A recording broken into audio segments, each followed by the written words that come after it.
Good morning students, welcome to Atharva ji के classes. आज के वीडियो में हम इंडियन आर्ट एंड कल्चर पर क्वेश्चंस करेंगे। तो चलिए स्टार्ट करते हैं। पहला प्रश्न है, निम्नलिखित में से कौन सी शास्त्रीय भाषा सूची में शामिल नहीं है? ए तमिल, बी संस्कृत, सी तेलुगु और डी मैथिली। उत्तर है डी मैथिली। ये भाषा क्लासिकल लैंग्वेज की श्रेणी में नहीं आती।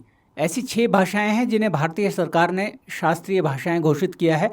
वो है तमिल, संस्कृत, तेलुगु, कन्नड़, मलयालम और उड़िया। 2004 में भारत सरकार ने सबसे पहले तमिल को शास्त्रीय भाषा का दर्जा दिया था और उसके बाद 2014 में लेटेस्ट भाषा जो इंक्लूड हुई है इसमें वो उड़िया है। अगला प्रश्न है, निम्नलिखित में से कौन सी जम्मू कश्मीर की प्रमुख भाषा नहीं है? ये CDS 2020 में पूछा गया है। ए उर्दू, बी गुजरी, सी कोसूर, डी मोनपा। उत्तर है डी मोनपा। मोनपा भाषा अरुणाचल प्रदेश में बोली जाती है। कश्मीर में बोली जाने वाली मुख्य भाषाएं हैं कश्मीरी या कोशूर, डोगरी, हिंदी, उर्दू, गुजरी और अंग्रेजी। कश्मीरी भाषा भारत की 8वीं अनुसूची का हिस्सा है जिसमें कि सभी भारतीय भाषाएं शामिल हैं। और जहां तक अंग्रेजी का प्रश्न है, ये भाषा भारत में बहुत जगह बोली जाती है लेकिन ये हमारी 8वीं अनुसूची में शामिल नहीं है। अगला प्रश्न है, गीत गोविंद जो जयदेव की कृति है किस भाषा में लिखी गई है? ए प्राकृत, बी पाली, सी संस्कृत और डी हिंदी। उत्तर है सी संस्कृत में। गीत गोविंद संस्कृत में लिखी गई है। ये 12वीं शताब्दी में जयदेव द्वारा रचित एक संस्कृत कृति है और इसमें कृष्ण, राधा और वृंदावन की गोपियों के बीच के संबंधों का वर्णन है। जयदेव के बारे में बता दूं कि वो बंगाल के राजा लक्ष्मण सेन के दरबार में राजकवि थे और उन्हें ओडिसी संगीत का भी बहुत अच्छा ज्ञान था। इस पुस्तक का यानी कि गीत गोविंद का 1792 में 1792 में सर विलियम जोन्स ने अंग्रेजी भाषा में अनुवाद किया था। ये एक सेपरेट क्वेश्चन बन जाएगा। गीत गोविंद के बारे में थोड़ा सा और बता दूं कि इसमें 12 अध्याय हैं और उन्हें 24 प्रबंधों में बांटा गया है। और आज भी पुरी के भगवान जगन्नाथ मंदिर में रात को जयदेव के गीत गोविंद को ओडिसी संगीत की शैली में गाया जाता है। जयदेव के भजनों को श्री गुरु ग्रंथ साहिब में भी शामिल किया गया है।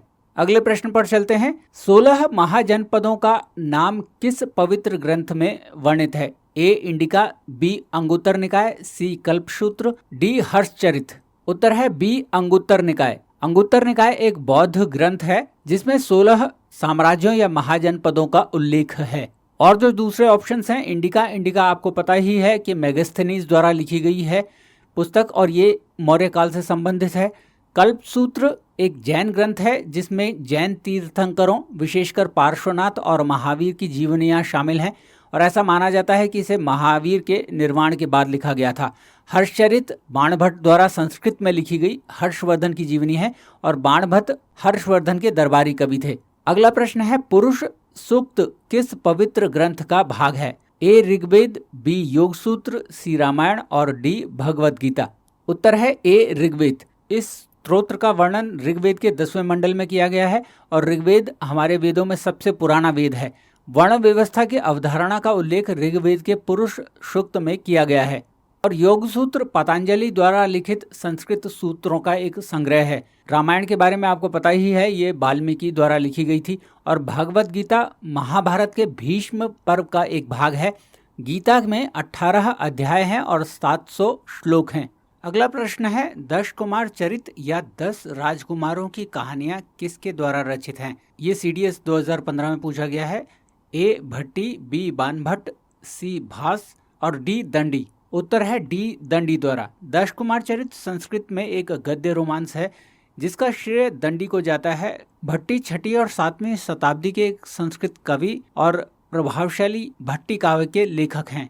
भास भी एक प्रमुख संस्कृत नाटककार थे। ऐसा कहा जाता है कि कालिदास भी उनसे प्रभावित थे और बाणभट्ट हम सबको पता है कि हर्षचरित के रचयिता थे। अगला प्रश्न है, अकबर के दरबार में उस सुलेखक या कैलीग्राफिस्ट का नाम बताइए जिसे जरीन कलम या गोल्डन पेन की उपाधि से सम्मानित किया गया था। ये भी NDA 2017 में पूछा गया है। ऑप्शंस हैं ए अबुल फैजी, बी तानसेन, सी मोहम्मद हुसैन और डी मोहम्मद कासिम। उत्तर है सी मोहम्मद हुसैन। मोहम्मद हुसैन अकबर के दरबार में एक सबसे अच्छे सुलेखक या कैलीग्राफिस्ट थे।